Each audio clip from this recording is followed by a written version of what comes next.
നമസ്കാരം. നമ്മളിന്ന് സ്റ്റാൻഡേർഡ് കോസ്റ്റിംഗിന്റെ പോർഷനാണ് നമ്മൾ കവർ ചെയ്യാൻ ഉദ്ദേശിക്കുന്നത്.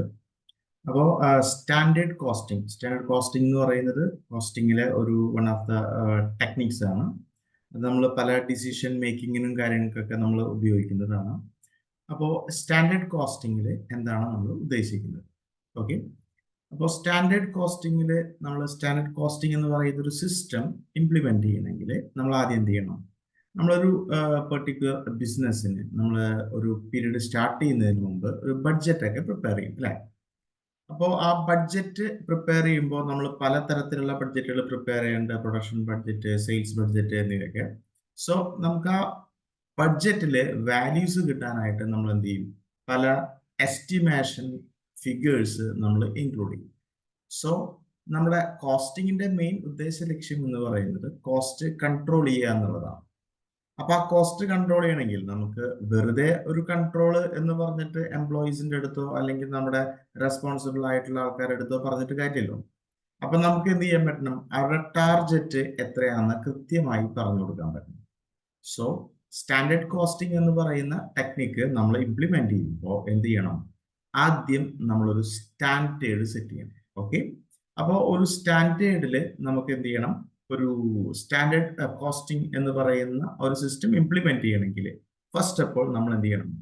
ഒരു സ്റ്റാൻഡേർഡ് സെറ്റ് ചെയ്യണം. Okay, standard setting. അപ്പോൾ നമ്മുടെ എംപ്ലോയീസിന്റെ അടുത്ത് നമുക്ക് എന്ത് ചെയ്യാൻ പറ്റും? ഒരു സ്റ്റാൻഡേർഡ്, ഇതാണ് നിങ്ങൾക്ക് ടാർഗറ്റ്, ഇത് നിങ്ങൾ ഡ്യൂറിങ് ദ പീരീഡ് നിങ്ങൾ അച്ചീവ് ചെയ്യണമെന്ന് പറയും. ഇനി എന്ത് ചെയ്യണം? സ്റ്റാൻഡേർഡ് സെറ്റ് ചെയ്ത് വെച്ച് പോയിട്ട് കാര്യമില്ല.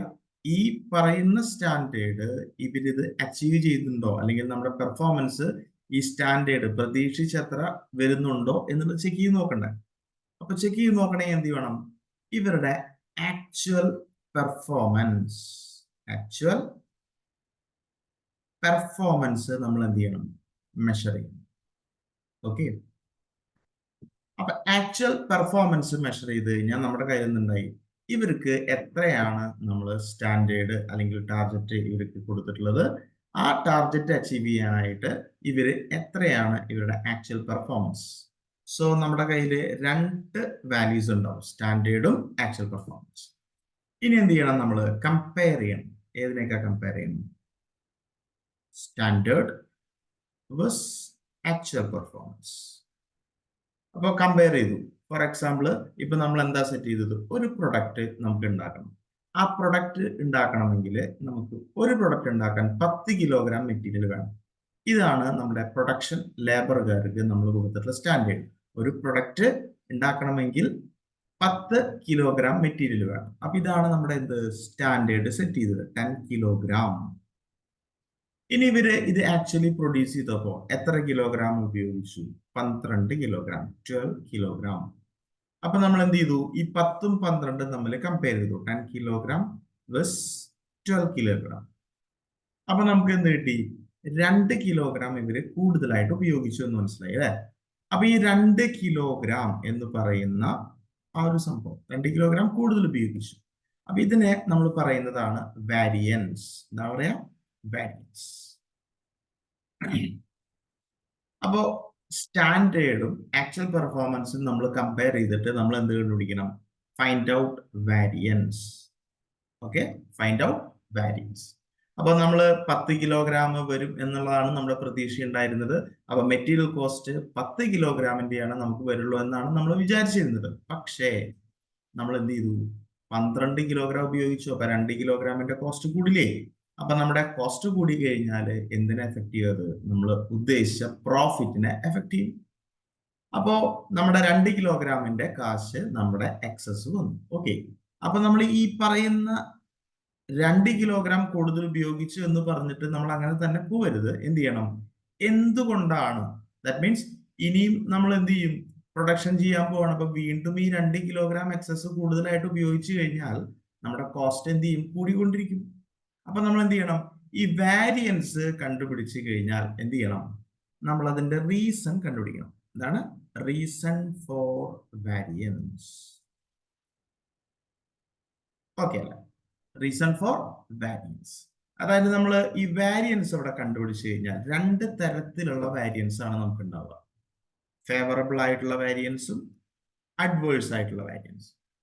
എന്താണ് ഫേവറബിൾ വേരിയൻസ്? ഇപ്പൊ നമ്മൾ പറഞ്ഞ എക്സാമ്പിളില് 10 കിലോഗ്രാം ഉപയോഗിക്കാൻ പറഞ്ഞിട്ട് ഈ പ്രൊഡക്ഷൻകാർ എത്ര കിലോ ഉപയോഗിച്ചു? 12 കിലോഗ്രാം ഉപയോഗിച്ചു. അതായത് 10 വേഴ്സസ് 12 കിലോഗ്രാം. അപ്പൊ ആസ് എ ബിസിനസ് മാൻ നമ്മുടെ ഭാഗത്ത് നിന്ന് ചിന്തിച്ചു നോക്കുക. 10 കിലോഗ്രാം ഉപയോഗിക്കേണ്ടടുത്ത് 12 കിലോഗ്രാം ഉപയോഗിച്ചു. അപ്പൊ നമ്മുടെ ബിസിനസ്സിന് അത് നല്ലൊരു കാര്യമായിരുന്നോ? അല്ല, ഫേവറബിൾ അല്ല. അപ്പൊ എന്ത് പൊസിഷനാണ് അത്? അഡ്വേഴ്സ് ആയിട്ടുള്ള പൊസിഷനാണ്. അപ്പൊ 2 കിലോഗ്രാം എന്ന് പറയുന്നത് എന്ത് വേരിയൻസാ? അഡ്വേഴ്സ് ആയിട്ടുള്ള വേരിയൻസ്. ഓക്കെ.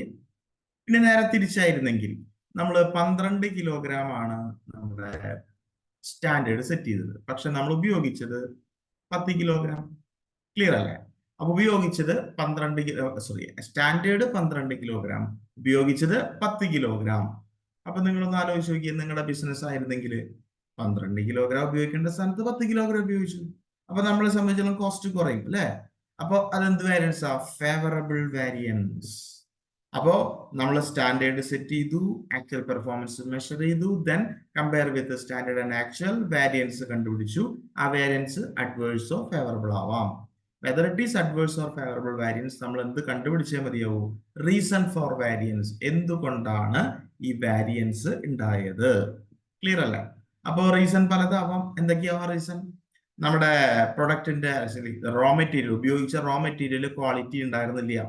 അപ്പൊ ക്വാളിറ്റി കുറഞ്ഞ മെറ്റീരിയൽ ആയതുകൊണ്ട് നമ്മുടെ പ്രൊഡക്റ്റ്, ഫിനിഷ്ഡ് പ്രൊഡക്റ്റ് ഉദ്ദേശിച്ച ക്വാളിറ്റി നമുക്ക് സസ്റ്റെയിൻ ചെയ്യാനായിട്ട് എന്ത് ചെയ്യണം?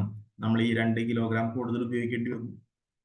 അപ്പൊ അതുകൊണ്ടായിരിക്കാം, റോ മെറ്റീരിയലിന്റെ ക്വാളിറ്റി വളരെ കുറവായതുകൊണ്ടായിരിക്കാം. ഓക്കെ.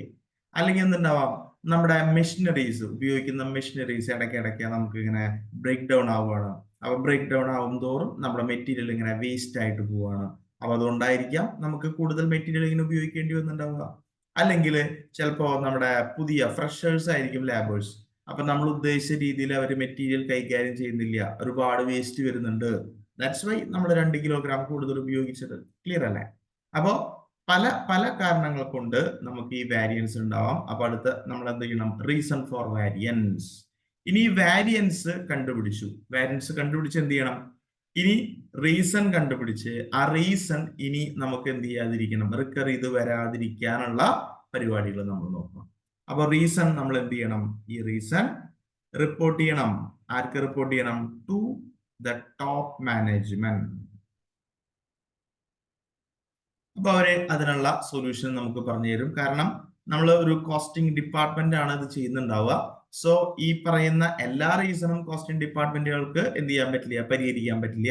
അപ്പൊ നമുക്ക് ഒരുപാട് ഫണ്ട് കാര്യങ്ങളൊക്കെ ആവശ്യം വരുന്ന ഒരു സൊല്യൂഷൻ ആണ് നമ്മുടെ മുമ്പിലെങ്കിൽ അതിന് ആര് പെർമിഷൻ തന്നേ മതിയാവും? Top management. അപ്പൊ നമുക്ക് ഇന്ന് തന്നെ ഓൾട്ടർനേറ്റീവ്സ് ഉണ്ട് എന്ന് പറഞ്ഞിട്ട് റീസൺ വെച്ചിട്ട് നമുക്ക് എന്ത് ചെയ്യാം? ടോപ്പ് മാനേജ്മെന്റ് റിപ്പോർട്ട് ചെയ്യാം. അപ്പൊ ആ ടോപ്പ് മാനേജ്മെന്റ് നമുക്ക് എന്ത് ചെയ്യും? പല പല ഓൾട്ടർനേറ്റീവ് സൊല്യൂഷൻസ് പറഞ്ഞു തരും. അതിലെ ബെറ്റർ വൺ എടുത്തിട്ട് നമ്മൾ എന്ത് ചെയ്യണം? ഈ വാരിയൻസസ് നമ്മൾ എന്ത് ചെയ്യണം? ഇനി അടുത്ത പീരീഡുകളിൽ വരാത്ത സാഹചര്യം പോലെ നമ്മുടെ ഒരു സ്ട്രാറ്റജി, ബിസിനസിന്റെ സ്ട്രാറ്റജി മാറ്റണം. ഓക്കെ. അപ്പൊ വാരിയൻസ് നമ്മൾ എന്ത് ചെയ്യണം? അങ്ങനെ സെറ്റ് ഓഫ് ചെയ്ത് അവസാനിപ്പിക്കണം. ക്ലിയർ അല്ലേ? ഓക്കെ. അപ്പോ സ്റ്റാൻഡേർഡ് കോസ്റ്റിംഗിന്റെ പ്രോസസ് ആണ് ഞാൻ പറഞ്ഞത്. ആദ്യം എന്ത് ചെയ്യണം? നമ്മളൊരു സ്റ്റാൻഡേർഡ് സെറ്റ് ചെയ്യണം. അത് കഴിഞ്ഞിട്ട് ആക്ച്വൽ പെർഫോമൻസ് മെഷർ ചെയ്യുക. ദെൻ സ്റ്റാൻഡേർഡും കമ്പയർ ചെയ്തിട്ട്, ആക്ച്വലും കമ്പയർ ചെയ്തിട്ട് വാരിയൻസ് കണ്ടുപിടിക്കുക. വാരിയൻസ് 2 ടൈപ്പ് ഉണ്ട്, ഫേവറബിൾ, അഡ്വേഴ്സ്. ഇനി വാരിയൻസ് വന്നു കഴിഞ്ഞാൽ എന്തുകൊണ്ടാണ് വാരിയൻസ് വന്നതെന്നുള്ള റീസൺ നമ്മൾ ഫൈൻഡ് ഔട്ട് ചെയ്യണം. ഇനി ആ റീസൺസ് നമ്മൾ എന്ത് ചെയ്യണം? ഇനി അടുത്ത പീരീഡിൽ വരാതിരിക്കാൻ നമ്മൾ ആ റീസൺ വെച്ചിട്ട് അതിന്റെ സൊല്യൂഷനും കാര്യങ്ങളും, ഓൾട്ടർനേറ്റീവ് സൊല്യൂഷൻസ് എന്നതൊക്കെയാണെന്ന് റെക്കമെൻഡ് ചെയ്തിട്ട് ടോപ്പ് മാനേജ്മെന്റ് ഇൻഫോം ചെയ്യുക. അവരെന്ത് ചെയ്യും? നമ്മുടെ ഫണ്ട് കാര്യങ്ങൾ അവൈലബിലിറ്റിക്ക് അനുസരിച്ച് ഒരു ബെറ്റർ ഓപ്ഷൻസ് നമുക്ക് എന്ത് ചെയ്യും? കൺക്ലൂഡ് ചെയ്ത് തരും. അപ്പൊ ഇതാണ് നമ്മൾ സ്റ്റാൻഡേർഡ് കോസ്റ്റിംഗിന്റെ സ്റ്റെപ്പ് അല്ലെങ്കിൽ പ്രോസസ്സ് എന്ന് പറയുന്നത്. ക്ലിയർ അല്ലേ? ഓക്കെ.